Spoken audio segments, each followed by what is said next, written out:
glad you're all here today. Amen. It's a beautiful day. It's a great day Amen. to worship God, and that's what we're going to Amen. do. Amen. Pastor Jason, you know, we're talking about the 5 love languages from the book of the same name.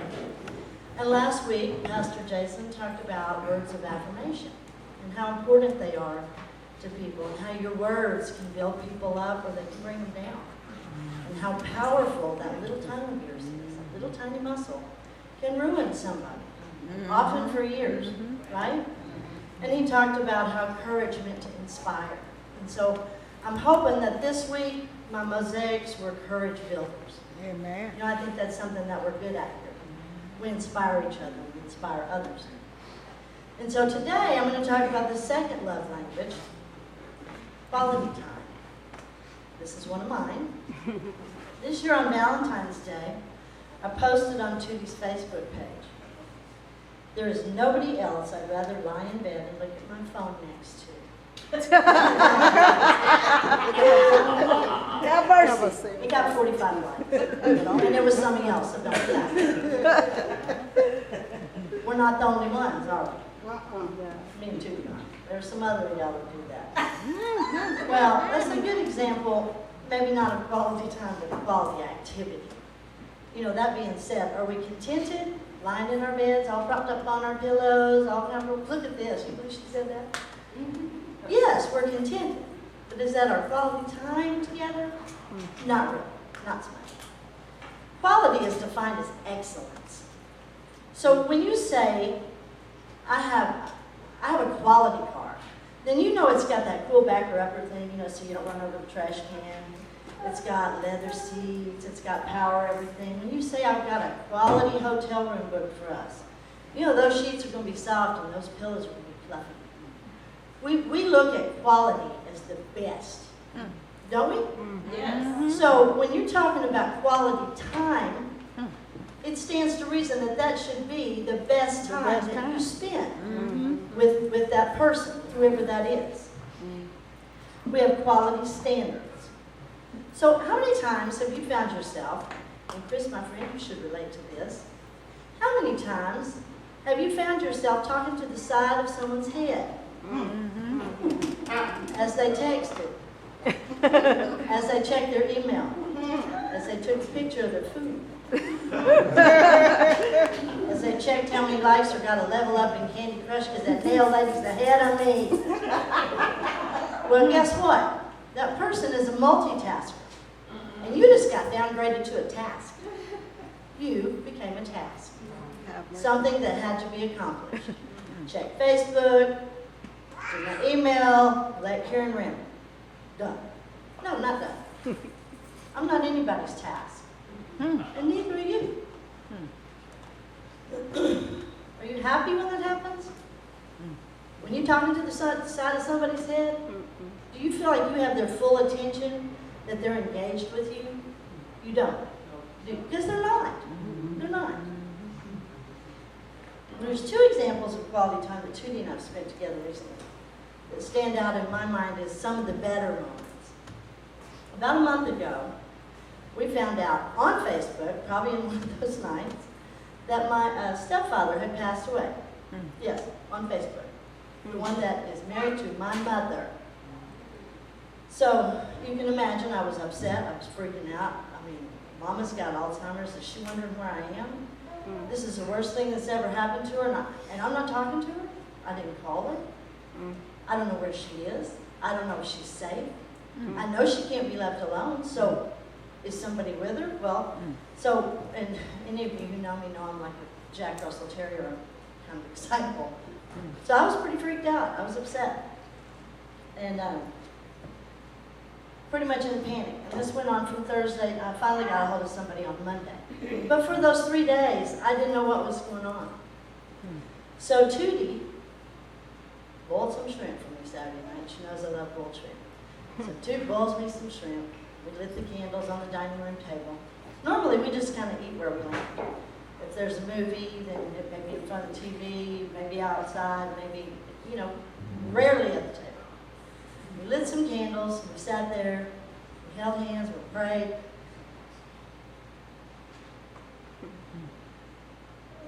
And it was It meant more to me than anything anybody could have done. Mm-hmm. I had her undivided attention. I had just what I needed. I could have thrown a fit. I could have come unglued. She didn't get indignant for me. She just let me be. And let me make the decision That's right. whether to throw the fit or not. Right. Well, I ended up not throwing a fit. I just sat there. And it was the most soothing, loving thing that anybody's ever done for me. It was quality time at its best. Because just for a little while, just while we were eating, did I just snort? Wow, that's cool. Just for that little bit of time, though, we were alone on a little island by ourselves, and things weren't freaking me out. And that's what I needed, that little respite from Amen.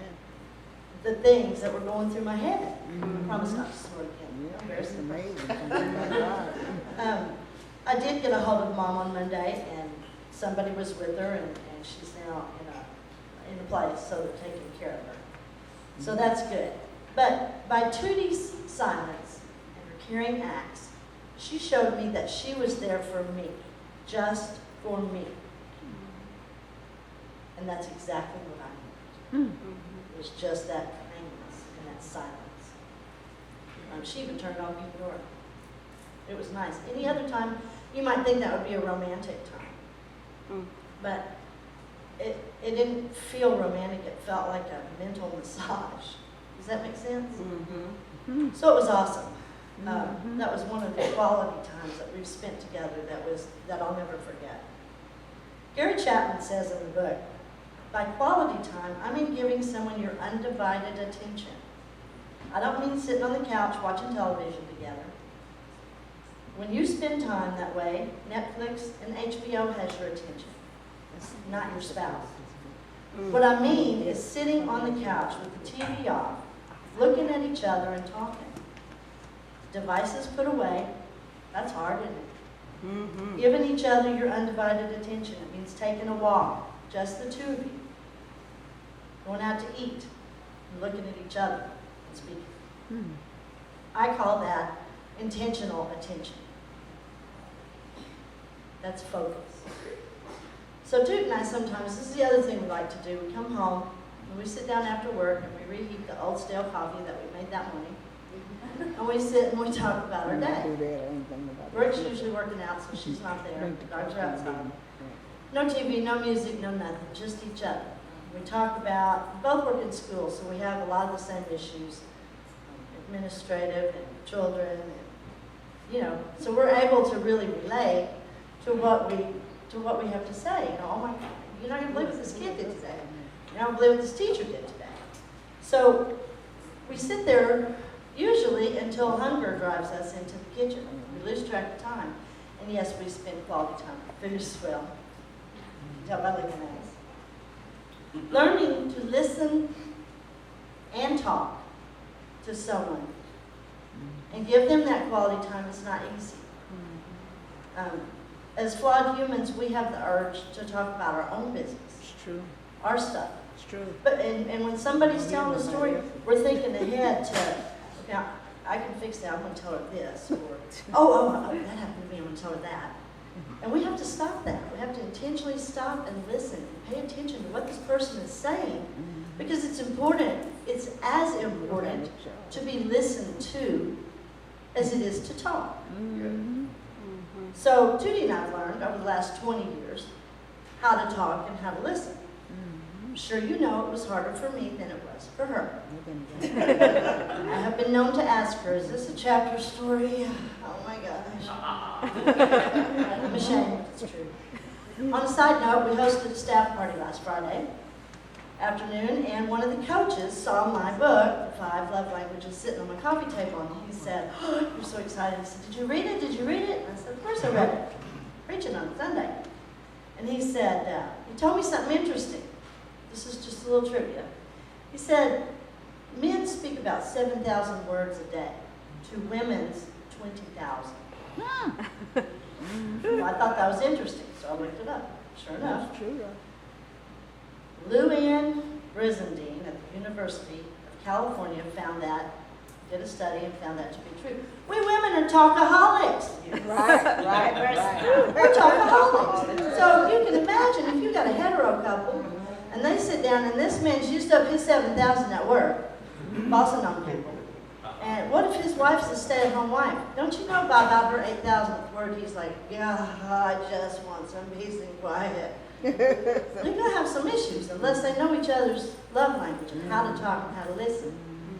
Two women can just talk each other to death or till they get hungry. And men, I don't know what y'all do. Y'all can just sit and stare at each other, I guess. But I thought that was interesting about how to talk and listen to each other. Right. And the amount of words that we have to share. Right. Now, some of you men, I'm going to say, probably have 20,000 words. Not that I'm pointing fingers. It's true, and you know it is. It's true. We even listen differently. People even listen differently. Men listen actively.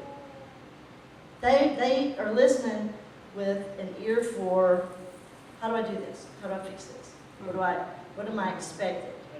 You know, women, the conversation to us is the end to the means in itself. That's all we need. We just need to be heard sometimes.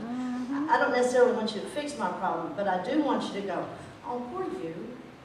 That really sucks. You know, I don't need you to fix it. But so that's a lot of times why men and women have a hard time engaging in conversation, because I just want you to listen to me. Don't fix my stuff. I can fix my own stuff. So the payoff, once you learn this, is this peaceful feeling that you get and a closeness and a trust, okay, with any relationship. Just for a little while, it's all good. Brooke and I have quality time too. Brooke's my daughter on the front row. And she calls it me distracting her. I call it quality time. We talk about teachers and kids. She also works in school, so we have lots of stories. And she works in the school, coincidentally, that I used to work in, and that Chris used to work in. And so we know a lot of the same people. We can talk and talk. We dream our dreams out loud to each other, and we've created a very strong bond. Amen. These are moments that we're going to remember long after I'm gone. She'll remember these moments. If she goes first, I'll remember. These are quality moments. We're still going to laugh over stupid stuff we said or did. We're still going to laugh over stupid stuff too said or did.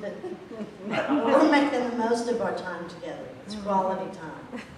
Now, my quality moments may not look anything like yours. Okay? I know Peggy and Cherie are biker chicks. So for them, you know, it's the hog and the wind in their helmet, or how y'all feel. Get on your bikes. Open roads. Jason and Elliot have lunch together once a week.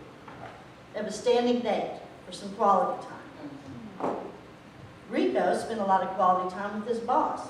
And her husband passed away. So you see, there's a need for quality time in any relationship that we have. Amen. Any relationship. We tend to think of it just for spouses, but it's not. It's for everybody. Sometimes quality time is not easy. Sometimes you have to make sacrifices. You know, I raised 4 kids, all of whom were involved in sports. And let me tell you something. When that last one graduated, I was delighted to be off the bleachers. I had bleacher butt for 15 years. You know, Brooke played soccer and it was cold. And you'd sit on the bleachers and the bleachers were cold and that'd make you even colder, and you'd be wrapped up and you just couldn't get warm. 40-minute halves and a 20-minute halftime. Give me a break. Can't you accomplish this in an hour? Or, you know, my son played on a traveling baseball team. We ate dirt on every baseball field in South Texas. I mean, in August with, 104 degrees, you sweated so much you were scared you were going to slide off the bleachers. So I was pretty happy that I had done my time and I was done. And then I married a coach. So what happens there? I didn't give that any thought. Number 1, there's no 6 figures on our tithe check. And number 2, there's bleachers on both sides of the gym. So at first, Pastor Jason said last week, that it's good for about 2 years. 2 years for that intense love and that intense feeling, okay? And he was right. the bleachers were good again for 2 years, about 2 years. Then after that, I had to start listening to the parents. Well, I could have done better than that. What'd she make that call for? And I just wanted, oh, you can do that. So I had to sit and listen to these people coach, because you know, all you parents, y'all are coaches. You think you are. And so I had to listen to that and not say anything. And then I'd watch the kids blatantly disrespect her, and I didn't say anything. And then I began to say things. So I took a year sabbatical last year because I couldn't do it anymore. So I've had a year off. She has 2 years left to coach, and I don't want to miss any of it. But I took some quality time away from coaching. But her pleasure, my presence has not diminished. And so by being there, I give her a silent message that I care about what she cares about. Mm-hmm. Amen. Mm-hmm. Now, I can't tell you the difference between a point guard and a post, and I don't care. But I can cheer her and her girls on, and I can be there for her. So quality behavior counts as well, folks. Mm-hmm. Part of a loving commitment includes the best moments, intentional attention, love and focus on each other's needs. These moments are memory makers. These are the things you take with you for the rest of your life.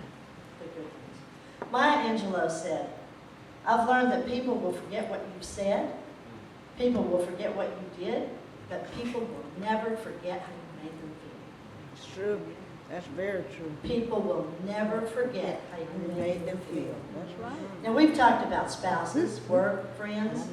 What do you think is the most important relationship that needs quality time?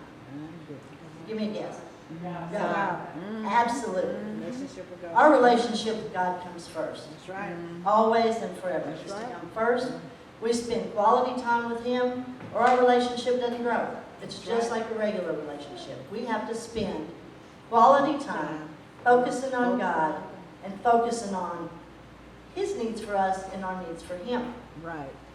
Even Jesus, on the night when He was betrayed, Mm-hmm. spent quality time with God. Yes. Yes. Now, yes. I'm sure it was waiting for God to change His mind, and Right, He didn't, and I'm right. sure He was bummed, but Mm-hmm. He went and spent quality time with the Lord first. Mm-hmm. You know who else He spent some quality time with? And if you've ever been in any of my Bible studies, you already know this story. He spent some quality time with the woman at the well. Right. Right. The scripture that Tootie read so beautifully this morning was about the woman at the well. Mm-hmm. And we learned about her through Sheila Walsh. And I'm gonna tell you the story of the woman at the well. Because you think you know, but you really don't. We look at her like she's a hussy. No. She's living with a man. She's not married. We know in that day and time that was a big no-no. You didn't Right. live with somebody when you weren't Right. married. Right. Right. So she was a hussy. No, she wasn't a hussy. Mm. She got married just like everybody else when she was a young girl. And she tried to make babies because, you know, they're all about their boy babies. Mm. She was going to have a house full of boys. Mm-hmm. And it didn't happen. And in those days, divorce was as simple as saying, I don't want to be married to you anymore. I didn't mean that. Mm-hmm. It was that simple. I don't want to be married to you anymore. I'm done. And then she's out on the street. She's got nobody to provide for her because women didn't live alone back then. Mm. Okay? Hmm. So she finds somebody else who thinks, well, maybe the guy, you know, maybe it was the guy. Maybe she's still all right. So he marries her. Nothing. Mm. Third husband. Nothing. Hmm. After that, they quit marrying her because they knew she was barren. They Hmm. knew she couldn't have children. And then the people of the town began to look down on her Mm. because she had to live with these men to have food and shelter. Mm. So she wasn't really the person that we think she was she? Mm-mm. But they thought she was. Mm. And so We they do that now. made her into a cast-off. They shunned her, they didn't talk to her, they were mean to her, they cut her that look. You know that look. You cut that look a couple of times yourself. Cut her that look. So she started going to the well to get water in the middle of the day Right. when nobody else would go Mm-hmm. because she didn't want to run into anybody. Okay, this is where Jesus' intentional attention comes in. All right. Jesus sent his disciples the long way around Samaria. Uh-huh. And he cut straight through. And where did he go? Right. He went to the well at a high noon That's right. because he knew that she would be there. Mm-hmm. Okay? Mm-hmm. And so he spent some quality time with her. Can you hear me? spent some quality time with her, and he talked to her. And he told her things about herself that nobody knew about her. And so she replied to him, well, I know that there's a Messiah, and he's going to come here, and he's going to be the man. He's going to tell us everything. And what did Jesus say to her? I am that man. I am the Messiah. And what did she do? She turned around and ran straight into that village among all those people she tried to avoid for so long, and she took the message. I think he's here. I think that man is the Messiah. So how many lives did Jesus change with that one little bit of quality time with that woman that no one wanted to speak to? She was unashamed. Let me tell you something. He took it away. He took her shame away. He told her about living water, and she went and spread the word in the village. When we studied the book Streams of Living Water by Richard Foster, we learned all the different ways that we can spend quality time with God. Didn't we? We can meditate, we can journal and study. But what it boils down to is that having a consistent, devoted, undistracted, unrushed time with our Savior is necessary for us to understand Him. To be reminded of the depth and the sincerity of His love for us and the grace that He gave us when Jesus died on the cross for us. Those little moments are important, folks, for the rest of your life. So in closing, I'm going to tell you that quality time is a must for any relationship to flourish. Sometimes a sacrifice is needed. Doing things that will never make it on your bucket list. And let me tell you something, the women's basketball of fame was not on my list. But I've been there. I got pictures. Getting up a little earlier, spend time with God. That's what Tootie did. You got to learn to open up and talk about your emotions. That one upset me because I only had one emotion, it was anger. And talking about it made me angry. So that was rough. But the end result far outweighs the inconvenience or the discomfort. We all have to step out of our comfort zone to grow. I'm out of my comfort zone right now. But I'm growing. We have to do that for quality relationships, a quality relationship with God, and you wind up with a deep, rich, trusting relationship that you can count on in all areas of your life. That's so true. Quality time. Can we close in prayer today? Yes, hallelujah. Father, I want to come to you and thank you for every single person that's come today. I want to ask you to bless each and every one of them as they walk out these doors and out into life. Help them spend some quality time with somebody. Help them change somebody's life. We know that just a little bit of focus, Father, a little bit of intentional attention can change someone's lives. So, Father, I ask that you give us that gift. And you teach us how to do it. And you teach us how to do it, even if it's not in our comfort zone. I ask that you bless everybody at the garage sale today. And, Father, I ask that you bless our earnings from all the stuff that we sold. And get us ready for Pride. Because, Father, we're proud of you. And we're going to walk on the streets and we're going to tell people we're proud of you. In Christ's name I pray.